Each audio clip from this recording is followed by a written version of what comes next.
We as humans are given this constant invitation to transform.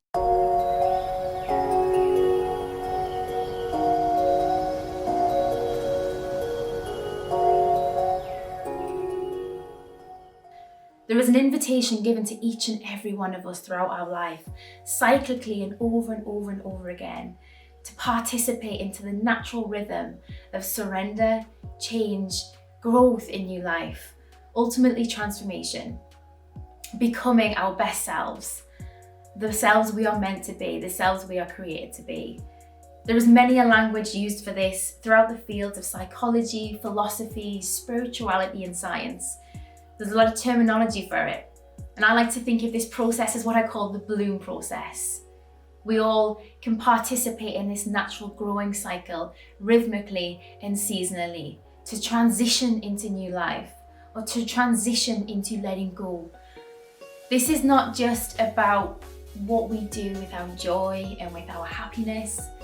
This is also about what we do with our pain and what we do with our sadness and rejection, what we do with our suffering.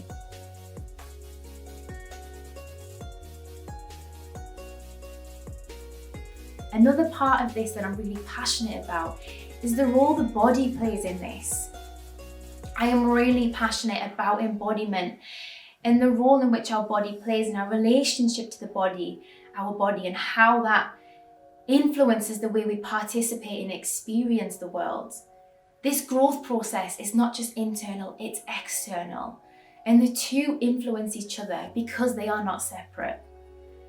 I think they participate, our sense of self and body, in this divine dance, and it's looking at how we can cultivate that. How we can cultivate what it's like to live in our bodies, to be at home in our bodies, and how that participates in this growth process. There is so much disconnection to our bodies in the world today. We live in a society that don't quite know how to live in our bodies. I'm a clinical specialist in women's health, and one of my major steps when I work with women in persistent and chronic pain is integration. It's one of the biggest and most fundamental roles of getting somebody back into their body, getting back into how we're connecting to our bodies and our relationship to our bodies. There was huge separation that happened a long time ago in literature and in society where we separated mind and body. You can trace back this limiting and restrictive vocabulary back to the 1600s. And what it's done is separated the mind and body, but not only that, it's objectified the body. The body has become an object, and then therefore we can take it apart and we can control it and we can do tests on it and we can manipulate it. And that's caused such a sharp damage to the relationship we have in our bodies. One of the leading phenomenologists says we as a society are still recovering from this sharp separation of mind and body. And you can see this is evident in the vastly growing statistics in body image struggle, in body hate, in body dysmorphia, in the fact that 7-year-olds dislike the way their body looks. We've got a mental health crisis. The evidence of this is far and wide. Now, I have been on a personal road with this invitation for many years. I've known what it feels like to struggle to exist in your own body, in your own skin.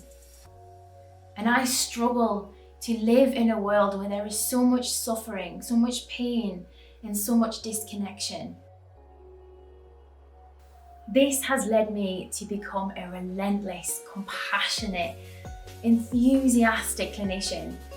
And all this learning and reflecting and dreaming and imagining has swelled up so much inside of me, it has to take physical form at some point. I am so excited to announce the Bloom Zine. We'll be sharing and unpacking all things womanhood, body, well-being and health. My mission is to start looking at how we as women can begin to feel at home in our bodies, and how we can cultivate the courage to participate in ongoing transformation and what that looks like.